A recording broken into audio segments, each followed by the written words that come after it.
Alhamdulillah wassalatu wassalamu ala Rasulillah nabiyina Muhammadin wa alihi wa sahbihi wa man walah. Asyhadu an la ilaha illallah wahdahu la syarikalah wa asyhadu anna Muhammadan abduhu wa rasuluhu wa ba'd. Ayo ikhwah, pada kesempatan kali ini kita akan mempraktekkan bagaimana tata cara wudu Nabi Shallallahu Alaihi Wasallam. Namun sebelumnya ketahuilah bahwa wudu mempunyai keutamaan yang agung di sisi Allah Subhanahu Wa Taala. Di antara keutamaannya bahwa berwudu bisa menggugurkan dosa-dosa, sebagaimana dalam riwayat Imam Muslim bahwa tidaklah seseorang hamba mencuci kepalanya, wajahnya, kecuali akan keluar dosa-dosanya bersama tetesan terakhir dari air wudunya tersebut. Tidaklah ia mencuci tangannya, demikian pula kakinya, demikian pula kepalanya, kecuali akan dosanya akan berguguran bersama tetesan terakhir daripada air wudu yang menetes dari anggota wudunya tersebut. Di antara juga bahwa kita dianjurkan untuk menjaga wudu, dan itu sifat seorang mukmin. Beliau bersabda, wala yuhafidhu 'alal wudu illal mu'min. Dan tidaklah yang bisa menjaga wudunya kecuali seorang mukmin.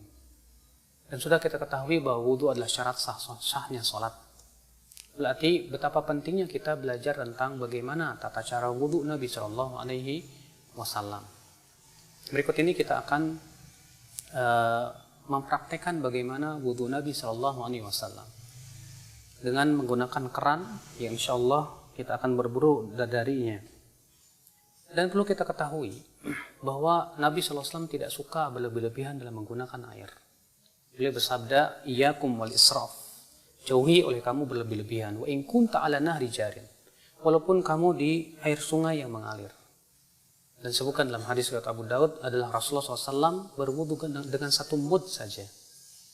Maka dari itu kita jangan sampai masuk ayat innal mubadzirina kanu ikhwana syayatin. Sesungguhnya orang-orang yang mubadzir itu, yang berlebihan itu termasuk teman-temannya syaitan.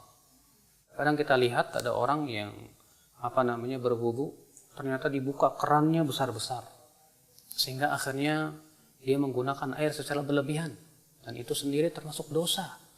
Karena itu termasuk mubadzir, sikap mubadzir itu tidak disukai oleh Allah Subhanahu wa taala. Yang pertama kita akan lakukan yaitu membaca bismillah. Karena membaca bismillah adalah merupakan perkara yang dilakukan oleh Nabi sallallahu alaihi wasallam. Namun para ulama memang berbeda pendapat. Apakah bismillah itu rukun ataukah ia hanya sunnah saja? Ya, Rasulullah bersabda, la salata liman la wudu'a lahu wala wudu'a liman lam yadhkur ismallahi alaih. Tidak sah salat bagi mereka yang tidak ada wudu, dan tidak sah wudu bagi mereka yang tidak menyebut nama Allah. Kita ucapkan bismillah.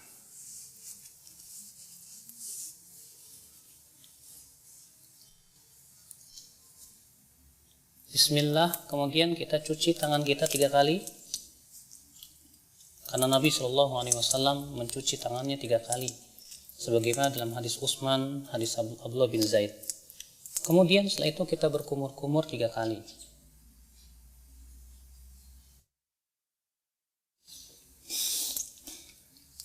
Ketika berkumur-kumur, kita ambil satu telapak tangan, kemudian kita masukkan air ke mulut, lalu ke hidung sekaligus.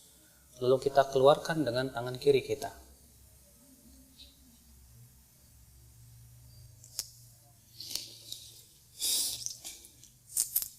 Kita lakukan itu 3 kali.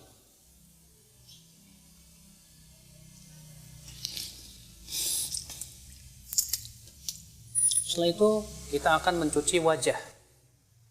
Dan batasan wajah terjadi ikhtilaf para ulama, apakah wajah itu dari sini ke sini, dan ini pendapat jumhur, itu mulai dari daging yang menyembul di sini, di telinga, sampai kepada ini. Sebagian ulama mengatakan bahwa wajah itu masuk padanya bagian kuping, bagian depan. Dan ini diriwayatkan dari Ali bin Abi Thalib. Adalah Ali bin Abi Thalib ketika mencuci wajah, beliau mencuci bagian depan telinganya. Ya.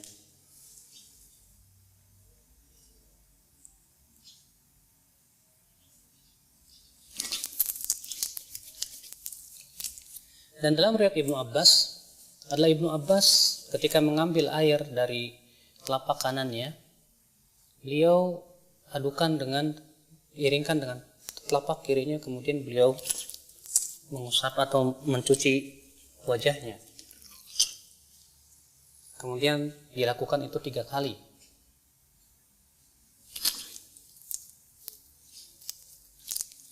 Dan dalam riwayat Ali bin Abi Thalib, adalah Ali bin Abi Thalib setelah berwudu, yaitu mencuci wajah, beliau mengambil segenggam air, lalu kemudian diguyurkannya di ubun-ubunnya dan dibiarkan ia mengalir ke bawah.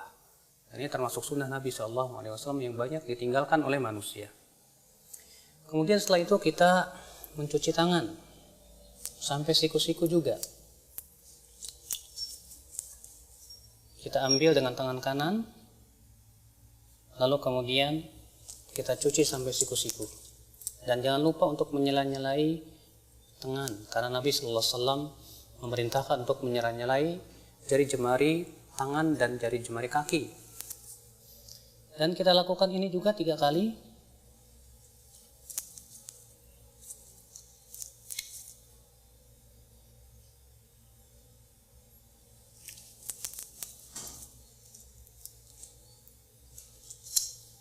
Kemudian setelahnya sebelah kiri.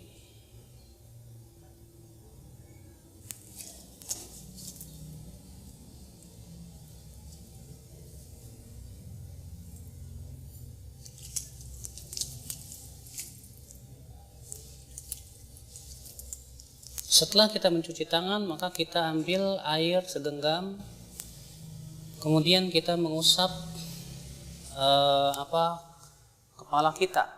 Dan tata cara mengusap kepala ada 2 macam.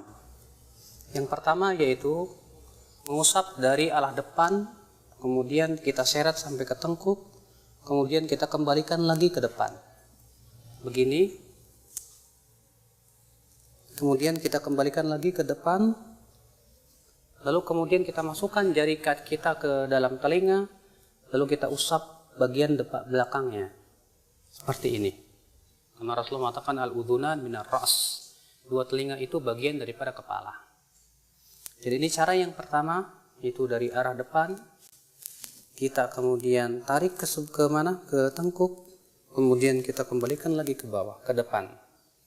Kemudian kita masukkan, lalu kita usap bagian luar telinga. Ini cara yang pertama. Adapun cara yang kedua, itu yang disebutkan dalam hadis riwayat Abu Daud juga dari hadis Rubai', bahwa adalah Rasulullah SAW mengusap kepalanya wala yughayyir min sya'ri syai'an. Beliau tidak merubah bentuk rambutnya sama sekali. Ditafsirkan oleh para ulama, yaitu mengusap rambutnya mengikuti alur rambut sehingga tidak merubah. Sebab kalau kita mulai dari depan seperti ini kemudian ke belakang, tentu rambutnya akan acak-acakan. Tapi Rasulullah SAW pernah melakukan supaya rambutnya tidak acak-acakan, itu dengan cara apa? Beliau mengikuti alur rambut, ya, dan mengusapnya hanya sekali saja. Itu dengan dalam riwayat Imam Ahmad bin Hanbal, beliau memberikan contoh, diambil air, kemudian dimulai dari tengah, lalu ke depan, kemudian dimulai dari tengah, lalu ke belakang. Ini yang dicontoh oleh Imam Ahmad bin Hanbal. Maka ini kata Al-Imam Al-Khattabi, khusus bagi mereka yang mempunyai rambut yang panjang. Ketika ia berwudu, ia tidak ingin rambutnya berubah. Maka pada waktu itu kita cukup usap kepala kita sesuai dengan alur rambut, sehingga rambut itu tidak acak-acakan. Ini subhanallah juga banyak tidak diketahui oleh banyak kaum muslimin, padahal hadisnya sahih atau hasan, dihasankan oleh Syekh Al-Albani rahimahullah. Dan dalam riwayat Muawiyah ketika mengusap kepalanya, itu beliau menggunakan cara seperti ini. Diambilnya air, kemudian air ini diguyurnya di ubun-ubun, kemudian diusapnya. Seperti ini. Dan ini pun juga dilakukan oleh Rasulullah SAW. Dan itu boleh kita lakukan sekali-kali, karena itu juga dilakukan oleh Rasulullah SAW. Kemudian setelah itu kita akan mencuci kaki. Kita akan cuci kaki dan kita sela-selai dengan jari kelingking. Dalam riwayat Abu Daud demikian, Rasulullah SAW menyela-nyelanya dengan jari kelingking. Kemudian kita cuci sampai mata kaki. Kita lakukan itu 3 kali. Kemudian sebelah kiri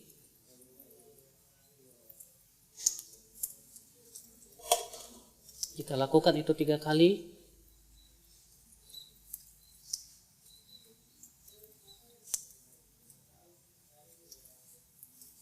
Selesai sudah berwudu. Lalu kemudian setelah berwudu dianjurkan kita mengucapkan asyhadu an la ilaha illallah wahdahu la syarikalah wa asyhadu anna Muhammadan abduhu wa rasuluh.